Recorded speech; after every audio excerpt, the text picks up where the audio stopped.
The vision is streets full of laughter again. I want people outside looking at each other again.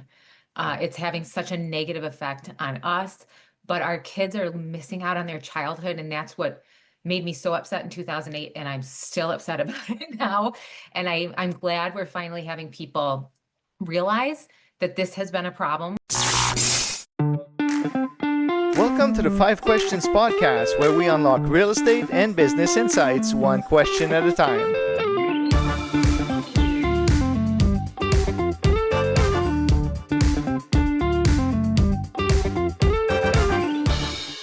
Welcome to the Five Questions podcast. I am your host, Mario Amar.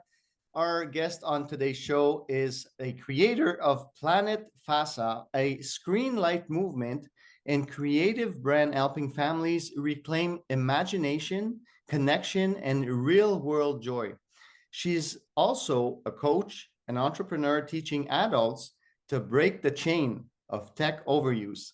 Because when grown-ups come back to life, kids do too. Welcome, Shannon Coulter. Oh, Hi, thank you so much for having. It's Coulter. That's okay. It's Coulter. perfect. Thank you. I mixed my L and my T. Yeah, it's okay. No, thank you so much for having me. It's wonderful to be here. Shannon, the concept of the podcast, 5 questions about business or real estate, in this case will be business, and learn more about you. And we get straight to the point. Are you ready? I'm ready. First question I have for you. Planet Fassa started as a mission to bring families back together. When did you realize it could also become a business? And what were some of the first entrepreneurial steps you took to make that vision real? Oh, okay. That's a great question. So I started this way back in 2008. Oh, wow. And I came out of corporate America. And what happened was I was in corporate America. I was a communications consultant. So I was helping communicate anytime the employees were the audience. And toward the end of my time there, I was doing wellness programs. And so a lot of them were health incentive programs. So trying to get people to stop smoking, to start working out. I even did truck driver ones to get them to sleep more. But a lot of them were tied to points and rewards. So people would get points for doing healthy things, and then the companies would give them rewards through different things. Okay. And it was really driving people. And I thought it was so very cool. And I said to my boyfriend at the time, like, why don't we just grow people up like this? So I already had that in my mind. My boyfriend, it's so funny to call him that, but he had 3 kids, right? So he's divorced. And after dating him for a year and a half, I go and I meet these 3 children and I tell them to go outside, and they come in 5 minutes later and didn't know what to do. Yeah. And I am floored, upset. I think there's something wrong with him and his ex-wife at this point. Wow, what did you do to your kids? But I ended up doing research because that's kind of what I did. And I realized that was happening to children across the globe, really. And so because I was thinking about growing up people healthy anyway, and then I turn and I see something really bad is happening with these kids, I actually left corporate America and started a health incentive program for children, which is Planet Fassa. So the name of the company comes from my cat, Mufasa. Okay. But I couldn't call it that because Disney would have come after me. Yeah. And then, so I made it FASA, I added an S, and then everything's an acronym. So it's the Planet Fun Activity Story Service Awards. And what it is, and I'll just keep it real quick, the kids would come and not know what to do. I was in my early 30s at the time, and I'm like, I can't come up with all this stuff. I'd go out on Google, too much information. So what we developed was, at the time, it was a website with hundreds of activities that mom and dad could go in and click. I have 2 kids and need a half an hour. And we'd go, boom, here's totally simple activities you can do, all in one place, tied to points and rewards. So that's how I brought the 2 of them together. The first thing I did to be an entrepreneur was got a coach. And then I didn't listen to my coach. So if you want to talk more about Well, we can keep some for the other questions, yeah, but exactly. One point that stuck out to me is you have all these activities that are planned in the website. Are those online activities or outside?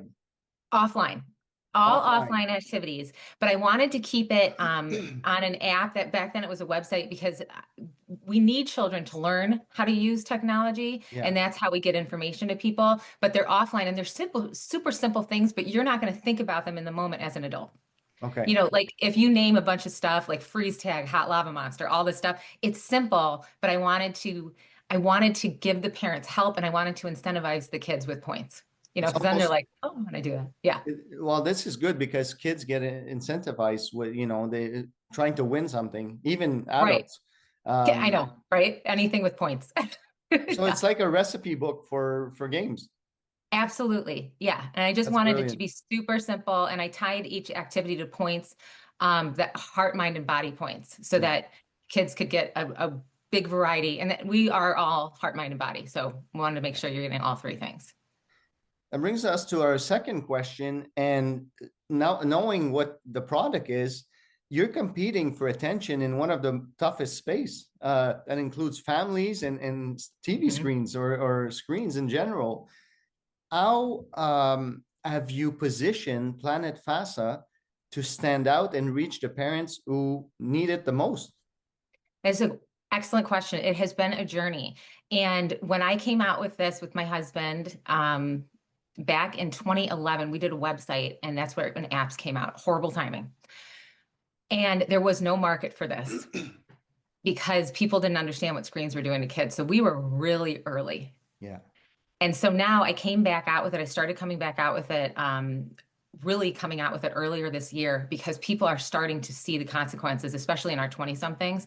So that's where my class, where you said I was coaching, came in. I realized as I went and talked about this, Mario, a lot of adults are stuck on their screens and we're never going to get our kids off of them if we're staring at them.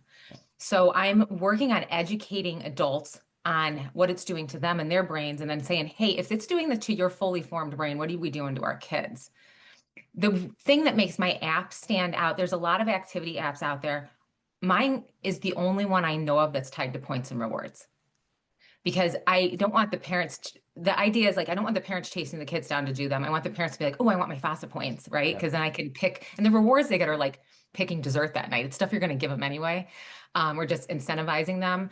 But I want the kids to do that. And the idea is eventually they don't need the app because they're growing that imagination muscle. And then they're like us because we didn't need suggestions when we were little. They So I'm just, remember they yeah. remember the games that they played from last week, last month, and they just start playing those games again. Yeah, and we just have to get the parents to understand, hey, this thing that seems like an easy babysitter is really damaging your kid. So there's a lot more information now coming out about it that's helpful for me. But yeah, I'm counting on us as a culture.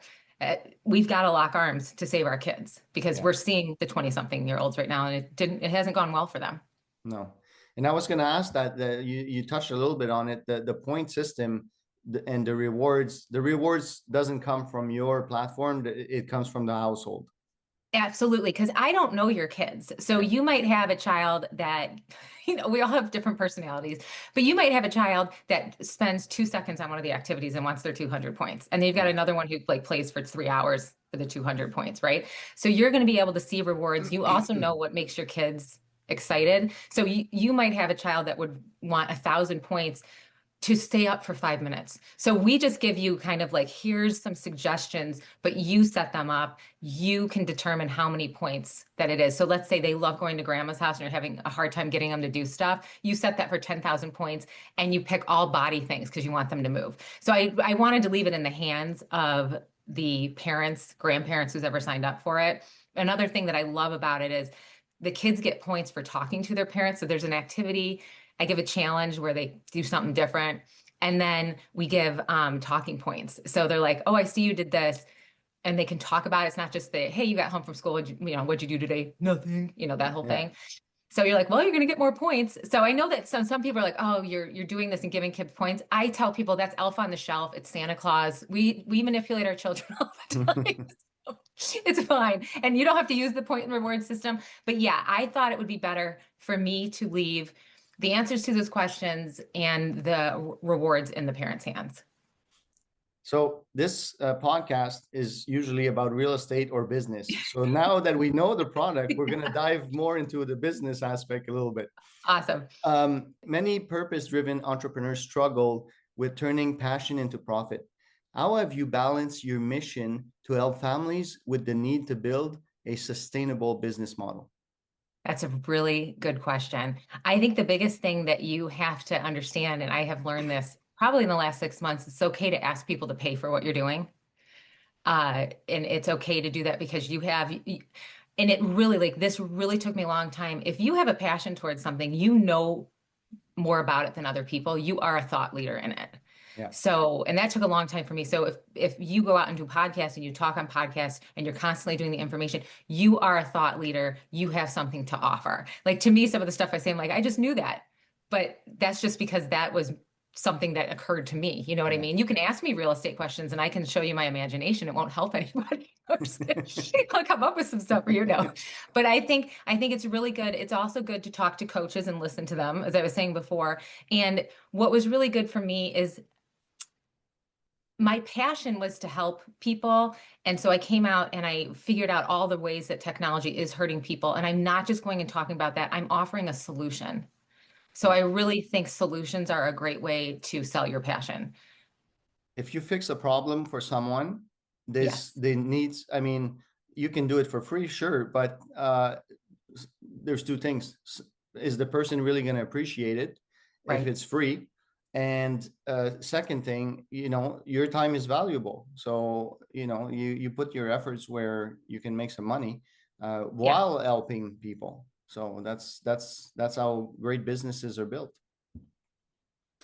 I got question number 4 for you. And as your brand and movement grows, what has entrepreneurship taught you about leadership, especially Mhm. when building a team around a vision that equal parts creative, educational, and as a social impact? I think that one of the biggest things is I think you need to meet with your team. You need to meet with your team and you need to tell them your vision and you need to make sure everybody is heading toward the same vision.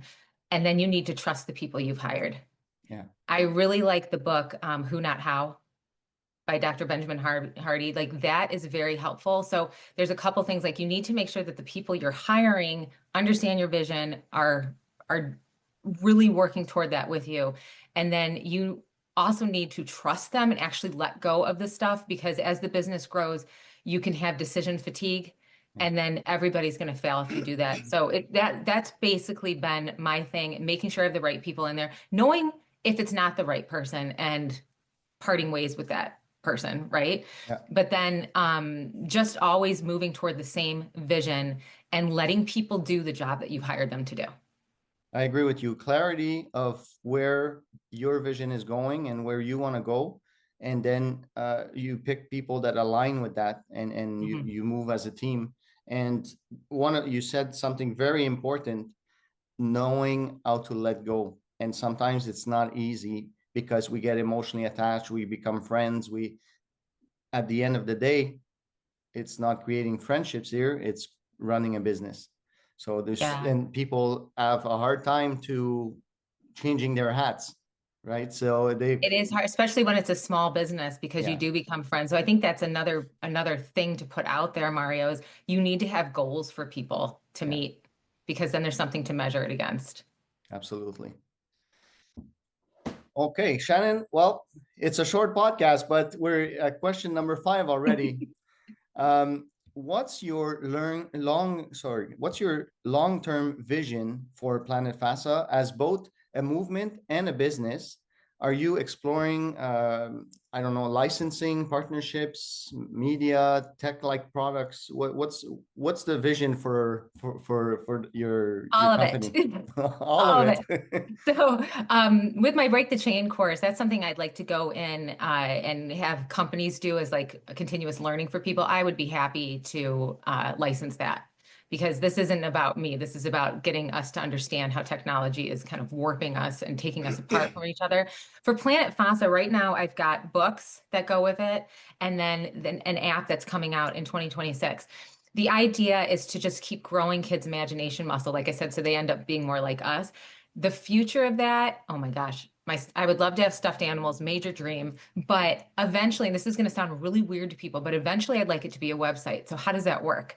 I do believe we need to teach kids how to be on technology. I said that in the beginning. We're naive to say they're not going to use it. They need to know how to use it. There's beautiful stuff if you use it the right way, kind of like everything else in the world, right? Yeah. So the idea is with my 7 characters, each would have an imagination that the kids could go to. They're still earning points offline. And when they get enough points, that could be Mario. One of the rewards they get is 20 minutes online with one of those characters.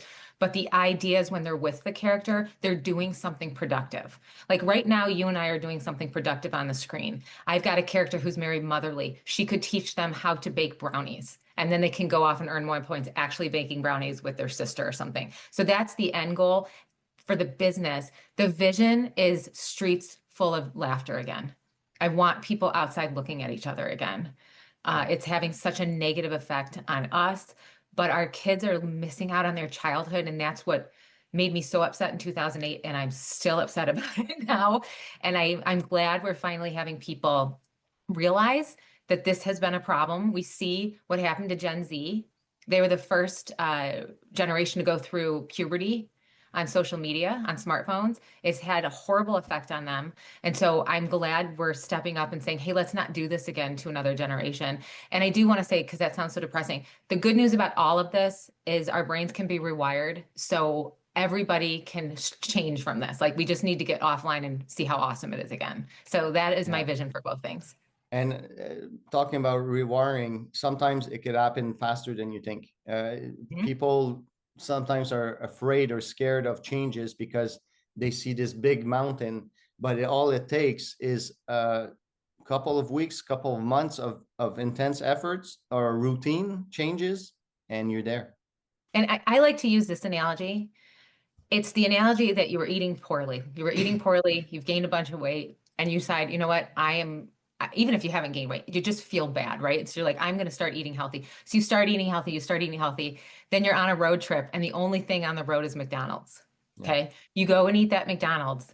How do you feel? You go, how was I eating this all the time? That's the same thing with screens. You're going to start doing stuff off the screens with your kids, going for walks, and you're going to be feeling so good. And then when you go back and doom scroll, you're going to go, ugh. So yeah, that's my analogy, but I think it does work. And that's how you start rewiring your brain. So what is the website where people can go and test the product or register for it? Okay, so sscoulter.com. So S is in Shannon, S is in Sue. That's my name. Shannon, sscoulter.com. And that's when you go there, there's links to the Planet Fassa, there's links to Break the Chain and everything out there. And so the app will be available hopefully March 2026, and you can sign up for updates on that.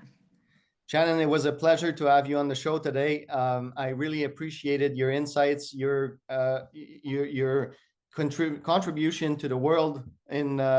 It starts with the kids and the parents also. We all have our efforts to make better families. And I hope that people, our listeners, will go and test your products with their families, because be great. It would. I think it's a great model. It's a great addition to maybe. How often do they use it? Every day or they can use it every day. I think it would be awesome if you tell your kids, like, every day you find something that they love. If it's picking dessert, and you say every day you get to pick dessert, if you get 200 Fassa points, so they come home and say, give me an activity. And then, as I said, as they start doing that, you're going to see them doing it on their own. Yeah. So. Yeah. Well, once again, thank you so much for being on the show today. Thank you for having me. Thanks for tuning in to the 5 Questions podcast. If you enjoyed today's episode, don't forget to subscribe, like, and hit the notification bell on our YouTube channel so you never miss an episode. Stay tuned for more insights and tips to transform your real estate and business game. See you next time.